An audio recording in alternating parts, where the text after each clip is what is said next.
ஒரு 3 வயசு சின்ன பொண்ணுங்க. அவ எங்க போனா என்ன ஆனான்றது 17 வருஷமாவே ஒரு அன்சால்வ்டு மிஸ்டீரியஸ் கேஸா தாங்க இருக்கு. அப்படிப்பட்ட கேஸ தான் இன்னைக்கு உங்களுக்காண்டி நான் எடுத்துட்டு வந்திருக்கேன். பிரிட்டிஷ்ல தாங்க நடக்குது. பிரிட்டிஷ்ல உள்ள கேட் மெக்கன், ஜெரி மெக்கன் அவங்களோட பொண்ணு மெடலின் மெக்கன், அப்புறம் அவங்களுக்கு ஒரு ட்வின்ஸ் இருக்காங்க. ஸோ இவங்க எல்லாருமே சேர்ந்து பார்த்தீங்கன்னா ஹாலிடேவை என்ஜாய் பண்ணுறக்காண்டி போர்ட்டகல்ல உள்ள ஓஷன் கிளப்ன்ற ஒரு ரெஸ்டாரண்ட்ல போய் தங்கியிருக்காங்க.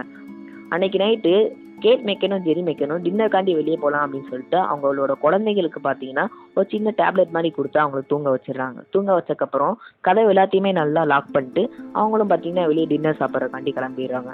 டின்னர் சாப்பிட்டு முடிச்சுட்டு திரும்ப வீட்டுக்கு வந்து பார்த்தாரா தெரியுது கதவுலாம் திறந்துருந்துச்சு.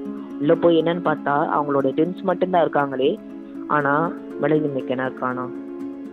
ஸோ மெடலின் மெக்கன் காணோன்னே ரெஸ்டாரண்ட்ல உள்ள எல்லாருமே பார்த்தீங்கன்னா சுற்றி சுற்றி தேடுறாங்க.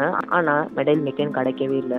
ஸோ அப்புறம் தான் பார்த்தீங்கன்னா போலீஸுக்கும் போய் இந்த தகவலை சேர்க்குறாங்க. போலீஸ் வந்து செக் பண்ணி பார்க்கும்போது விடிய விடிய செக் பண்ணுறாங்க. ஆனால் மெடலின் மெக்கன் அந்த ஏரியாவிலே இல்லை. மே 26, 2007 அன்னைக்கு போலீஸ்க்கு ஒரு ஃபோன் கால் வருது. இது மாதிரி மெடலின் மெக்கன் காணாமல் போனேன். அன்னைக்கு நைட்டு பார்த்தீங்கன்னா ஒரு மனுஷன் கையில் குழந்தையோட நின்றுக்கிட்டு இருந்தான். நாங்கள் அவனை பார்த்தோம், நீங்கள் என்னன்னு வந்து விசாரணை பண்ணுங்க அப்படின்னோடனே போலீஸு போய் விசாரணை பண்ணி பார்க்கும்போது தான் தெரிஞ்சுச்சு அந்த மனுஷன் அவனோட சொந்த பிள்ளையை தான் கையில் தூக்கி வச்சுக்கிட்டு இருந்தான் அப்படின்னு. இப்போ மெடலின் மெக்கன் காணாமல் போய் 100 நாளுக்கு மேலே ஆயிடுச்சு. இன்ன வரைக்குமே மெடலின் மெக்கன் கிடைக்கலன்னொடனே அவங்களோட பேரண்ட்ஸ் பார்த்தீங்கன்னா இது மாதிரி இந்த விஷயத்தை இன்வெஸ்டிகேட்டர் ஆஃபீஸர் கிட்ட போய் கொண்டு சேர்க்குறாங்க.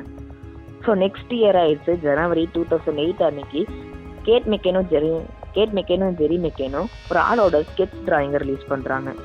இது மாதிரி எங்கள் பொண்ணை காணாமல் போனால் அன்னைக்கு நைட்டு பார்த்தீங்கன்னா இந்த மனுஷன் அந்த சைடு அடிக்கடி சுற்றிக்கிட்டு இருந்தான். ஒரு வேளை இவனாக இருப்பானு எங்களுக்கு சந்தேகம் இருக்குது. ஸோ உன்னை பார்த்தீங்கன்னா எங்களுக்கு இன்ஃபர்மேஷன் கொடுங்கன்றக்காண்டி இவனோட ஒரு ஸ்கெட்ச் டிராயிங்கை ரிலீஸ் பண்ணியிருந்தாங்க. 2012 அன்னைக்கு மெடலின் மெக்கனோட பேரண்ட்ஸ் இப்போ மெடலின் மெக்கன் எப்படி இருப்பா அப்படின்னு சொல்லி கம்ப்யூட்டர் மூலமாக ஒரு இமேஜை கிரியேட் பண்ணி வெளியிட்டு இருந்தாங்க.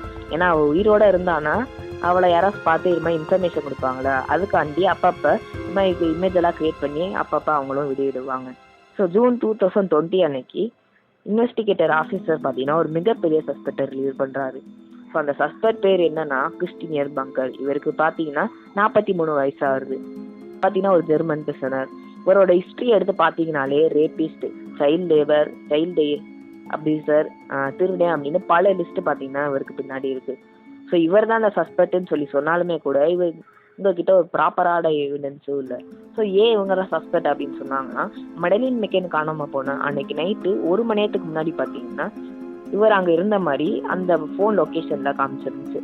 ஸோ அது மட்டும் இல்லாமல் ஓஷன் கிளப்ல இருந்து 1 மைல் தூரத்தில் தான் இவரோட வீடுமே இருந்துச்சு. ஸோ இதெல்லாம் கனெக்ட் பண்ணி தான் இவர் தான் அந்த பொண்ணை கிட்னாப் பண்ணியிருப்பாரு அப்படின்னு சொல்லியிருந்தாங்க. ஆனால் எவிடன்ஸ் எதுவுமே இல்லை. 2022 அன்னைக்கு நியூஸ் சேனலில் பார்த்தீங்கன்னா ஒரு மாதிரி நியூஸ் சொல்கிறாங்க. போலீஸ் பார்த்தீங்கன்னா ஓஷன் கிளப்ல இருந்து 48 கிலோமீட்டர் தூரத்தில் உள்ள ஒரு டேம் ரிவிஷரில் ஏதோ தேடிட்டு இருக்காங்க அப்படின்னு சொல்லி ஒரு நியூஸ் சேனலில் சொல்கிறாங்க.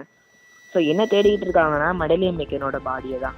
ஏன்னா கிறிஸ்டினியர் பங்கர்ன்றது இது மாதிரி சொல்லியிருந்தாரு. அவர் ஒரு விசாரணையில் கிறிஸ்டினியர் பங்கர் என்னோட ஃபேவரட் பிளேஸ்னா அது டேம் ரிசர்வர் தான் அப்படின்னு சொல்லியிருந்தாரு. ஒருவேளை அவர் கொண்டிருந்தா அந்த பணத்தை தூக்கி அங்கே தான் போட்டிருக்கணும் அப்படின்னு சொல்லி போலீஸ் ஒரு சந்தேகத்தில் அங்கே போய் 3 நாளைக்கு மேலே தேடி பார்க்குறாங்க.